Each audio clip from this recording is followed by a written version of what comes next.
আসসালামু আলাইকুম প্রিয় দর্শক, গতকাল দিয়াবাড়িতে মাইলস্টোন স্কুল অ্যান্ড কলেজের উপর ভবনের উপর বিমান বাহিনীর যে প্রশিক্ষণ বিমানটা বিধ্বস্ত হলো, তাতে কত লোক মারা গেছে।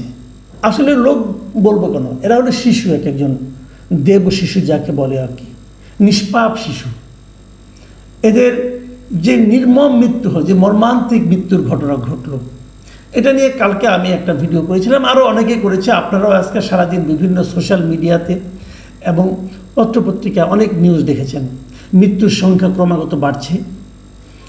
তাদেরকে হাসপাতালে নিয়ে আসা হয়েছে, বিভিন্ন হাসপাতালে বার্ন ইউনিটে নিয়ে আসা হয়েছে, এবং সে বার্ন ইউনিটে পলিটিক্যাল লিডাররা গিয়েছেন শোক প্রকাশ করতে। তো ভাই কি বলবো, মানে মানুষ মারা যাচ্ছে, শিশুরা মারা যাচ্ছে, সেটা নিয়েও রাজনৈতিক ফয়দা লোটার চেষ্টা হচ্ছে। অনেকেই গেছেন, এখানে ভিড় জমিয়েছেন। ডাক্তাররা বলছেন আপনারা ভিড় জমাবেন না। এই ভিড়টা হলো এই বাচ্চাদেরকে সুস্থ করার ক্ষেত্রে সবচেয়ে বড় প্রতিবন্ধকতা। কিন্তু তবু ভিড় কিন্তু কমেনি, অপ্রয়োজনীয় ভিড়, লোক দেখানো ভিড়। উপদেষ্টারা গেছেন, অনেক উপদেষ্টারা গেছেন, 5-6 জন উপদেষ্টা গেছেন, কিন্তু স্বাস্থ্য উপদেষ্টা যার যাওয়ার সবচেয়ে প্রয়োজন তাকেই দেখলাম না। হ্যাঁ, উপদেষ্টার সহকারী যিনি আছেন অধ্যাপক সাইদুর রহমান সাহেব, ওনাকে দেখেছি, কিন্তু স্বাস্থ্য উপদেষ্টাকে আমি দেখিনি। তো এই যে সরকারের যে তৎপরতা, তারা অনেক কিছু করতে চাচ্ছে, কিন্তু এই ঘটনার জন্য দায়ী কে? দেখুন ঘটনা কি, ঘটনা হলো বিমান বাহিনীর একটা প্রশিক্ষণ বিমান ধসে পড়েছে, বিধ্বস্ত হয়েছে। কোথায় পড়েছে? শিক্ষাঙ্গনে, একটা স্কুলে। তাহলে এখানে আর তাদের দরকার কি? চিকিৎসা। তো মূলত 3টা মিনিস্ট্রি আমি ধরি, একটা হলো প্রতিরক্ষা মিনিস্ট্রি অথবা বিমান বাহিনী, আরেকটা হলো শিক্ষা মন্ত্রণালয় যেহেতু শিক্ষাঙ্গনে, আরেকটা হলো এদেরকে চিকিৎসা করতে হবে, সেটা হলো স্বাস্থ্য মন্ত্রণালয়। আমি যদি 3টা মন্ত্রণালয়ের কথা বলি, এদের পারফরমেন্স কি? আমার বিবেচনায় পারফরমেন্স হলো জিরো, জাস্ট জিরো। আমি উদাহরণ দিয়ে বলছি আপনাকে। আগে শিক্ষা মন্ত্রণালয়ের কথা বলি। শিক্ষা মন্ত্রণালয় এই ঘটনার প্রেক্ষিতে চলমান যে পরীক্ষা চলছিল, ছাত্রদের এই সময় যে এইচএসসি পরীক্ষা চলছিল, যে সময় সেই এইচএসসি পরীক্ষাটা তারা স্থগিত করেছে। কখন স্থগিত করেছে জানেন? মধ্যরাতের পরে। ঘটনা ঘটেছে দুপুরে। শিক্ষা মন্ত্রণালয় সিদ্ধান্ত নিতে পারে নাই পরীক্ষা আদৌ স্থগিত হবে কি হবে না, সেটা তারা স্থগিত করেছে। রাত্র 2:41 জাতি প্রথম জেনেছে যে পরীক্ষাটা স্থগিত করা হয়েছে। কীভাবে জেনেছে? তাও তথ্য মন্ত্রণালয়ের যিনি উপদেষ্টা আছেন মাহফুজ আলম, ওনার ফেসবুকে উনি বলেছেন যে উনি শিক্ষা উপদেষ্টার সঙ্গে আলোচনা করে তারপরে সিদ্ধান্তটা জানিয়েছেন।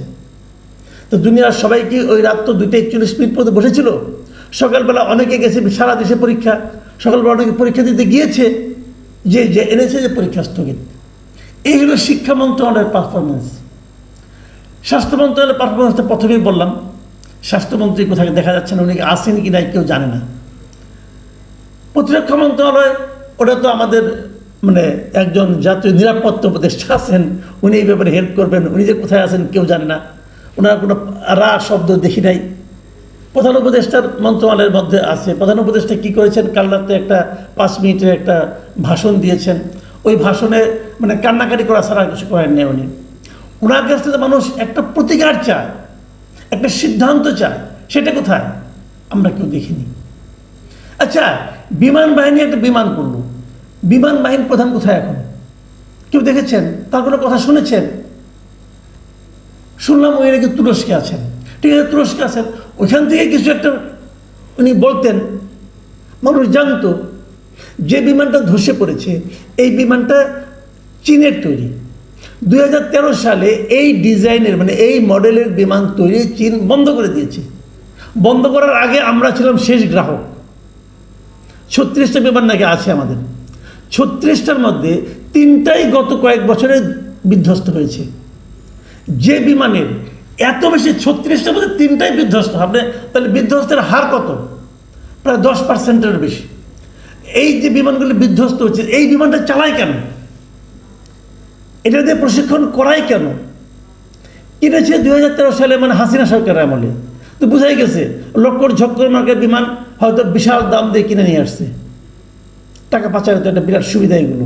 এই সমস্ত সামরিক কেনাকাটাতে কোনো হিসাবও হয় না, কোনটা কত দিয়ে কার কাছ থেকে কিনলো কেউ জানে না, টাকা পয়সা জায়গা মতো চলে যায়। তো এগুলি তো হয়েছে দেশে, সেই বিমানগুলো আরও আছে, আগামীতে আমরা অপেক্ষা করতে হবে কবে আরেকটা কোথায় ধসে পড়ে। তো এইগুলি নিয়ে আমরা আছি। প্রধান উপদেষ্টা একটা বিরাট কাজ করেছেন, ওনাকে ধন্যবাদ তো দিতেই হবে। উনি করেছেন কি, আমরা যেটা দেখলাম যে হঠাৎ করে ওনার যে ফেসবুক ভেরিফাইড ফেসবুক পেজ আছে, চিফ অ্যাডভাইজার্স যে জিওবি, সেই ভেরিফাইড ফেসবুকে দেখলাম যে উনি একটা আবেদন জানিয়েছেন। কি লিখেছেন আমি আপনাদেরকে ওটা পড়ে শোনাই। উনি লিখেছেন, মাইলস্টোন স্কুল অ্যান্ড কলেজে প্রশিক্ষণ বিমান বিধ্বস্ত হয়ে ক্ষতিগ্রস্তদের জন্য যারা অর্থ সাহায্য করতে চান তারা উপরোক্ত ত্রাণ কল্যাণ তহবিলের উল্লেখিত নম্বরে তা জমা দিতে পারেন। হিসাবের নাম প্রধান উপদেষ্টা ত্রাণ ও কল্যাণ তহবিল, চলতি হিসাব নম্বর হতো সোনালী ব্যাংক, প্রধান উপজেলা কার্যালয়ের কর্পোরেট শাখা। মানে উনি মানুষের কাছে এখন ত্রাণ চাচ্ছেন।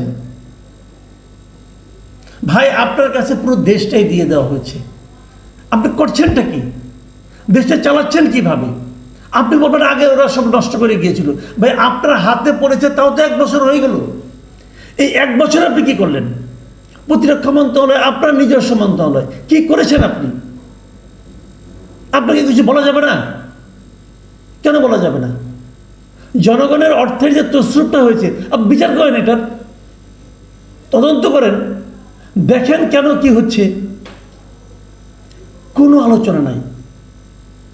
আজকে দুজন উপদেষ্টা এবং আমাদের মহামান্য প্রধান উপদেষ্টার মাননীয় প্রেস সেক্রেটারি তারা গিয়েছিলেন সে মাইলস্টোন কলেজে, যে ওনারা কী কী করবেন না করবেন এগুলো বলেছেন। ফল কি হয়েছে? ছাত্রদের ধাওয়া খেয়ে আরেকটা ভবনে যে লুকিয়েছেন, বেরোতে পারছিলেন না অনেক সময়, দীর্ঘ সময়। কেন?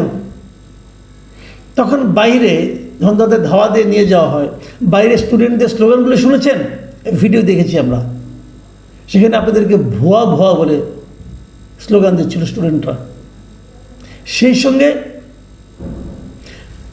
এই অন্তর্বর্তীকালীন সরকারের বিরুদ্ধে তারা স্লোগান দিচ্ছিল।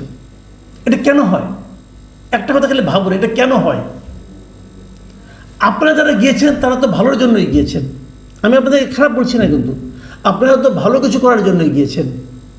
তাহলে স্টুডেন্টরা আপনাদেরকে ধাওয়া দিল কেন? স্টুডেন্টরা আপনাদেরকে বিরোধী দিল না কেন? স্টুডেন্টরা আপনাদেরকে ভুয়া ভুয়া বলছিল কেন? কারণটার কিছু না। সামগ্রিকভাবে আপনি দেশের মানুষের কাছে এতটাই অজনপ্রিয় হয়ে গিয়েছেন, এতটাই অজনপ্রিয় যে ভালো কিছু করতে গেলেও মানুষ এটাকে অবিশ্বাস